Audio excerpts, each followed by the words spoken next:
Como deve ser o culto ao Deus vivo e verdadeiro? Será que Deus se preocupa com a ordem litúrgica?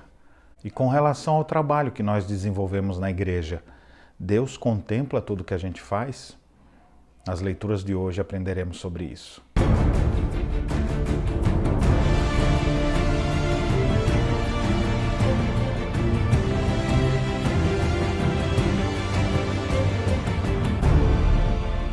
Olá, meus irmãos, graça e paz. Estamos juntos na nossa caminhada bíblica. Hoje nós finalizamos a primeira carta de Paulo aos Coríntios, capítulos 14 a 16. No capítulo 14, Paulo fala sobre o uso dos dons no culto, muito especialmente alguns dons espetaculares, como, por exemplo, o dom de línguas, onde parece que na igreja de Corinto o pessoal não estava agindo de forma correta. Todos falavam ao mesmo tempo, ninguém entendia nada, não havia quem interpretasse. E Paulo então diz: eu prefiro falar na igreja 5 palavras com meu entendimento para instruir outros, a falar 10.000 palavras em outra língua.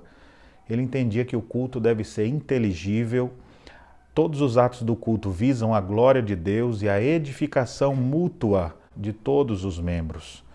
E ele diz mais, o culto deve ser celebrado com ordem e com decência. Afinal, Deus é um Deus de ordem. Assim como ele criou todas as coisas de maneira ordenada, ele também quer que nós celebremos o seu santo nome de maneira bíblica. Quando você vai cultuar a Deus, você se preocupa com essas coisas, com a edificação dos seus irmãos, você vai ao culto para ouvir a palavra de Deus e ser edificado. Essas coisas devem estar na nossa mente todas as vezes que nós vamos para a igreja. No capítulo 15, o apóstolo Paulo trata de ideias torcidas quanto à ressurreição. E Paulo disse, a nossa esperança em Cristo se limita apenas a essa vida, nós somos os mais infelizes de todos os homens. Cristo ressuscitou e nós devemos viver com esperança da nossa futura ressurreição também. E em termos práticos ele diz, meus amados irmãos, sejam firmes, inabaláveis, sempre abundantes na obra do Senhor, sabendo que no Senhor o vosso trabalho não é vão. Porque Cristo morreu pelos nossos pecados e ressuscitou para a nossa justificação, nós podemos saber que todo serviço que nós desenvolvemos hoje na igreja, ele não será em vão. Todo serviço prestado, toda dedicação, tudo aquilo que você faz para a glória de Deus, o Senhor está contemplando. Ainda que ninguém perceba o que você faz, saiba que Deus está vendo. E o seu trabalho em Deus não é vão. Continue servindo, continue trabalhando para a glória de Deus. No capítulo 16, o apóstolo Paulo então encerra essa epístola, falando da importância de todos trazerem suas ofertas no dia do Senhor, que era o dia de culto. Depois ele revela que uma grande porta e oportunidade para o trabalho havia se aberto, e ele estava então indo naquela direção, mas ele declara, mas há muitos adversários. Nem sempre as coisas são fáceis nessa vida. Abre-se portas, mas tem adversários. Surgem oportunidades para servirmos a Deus, mas vai aparecer situações adversas também.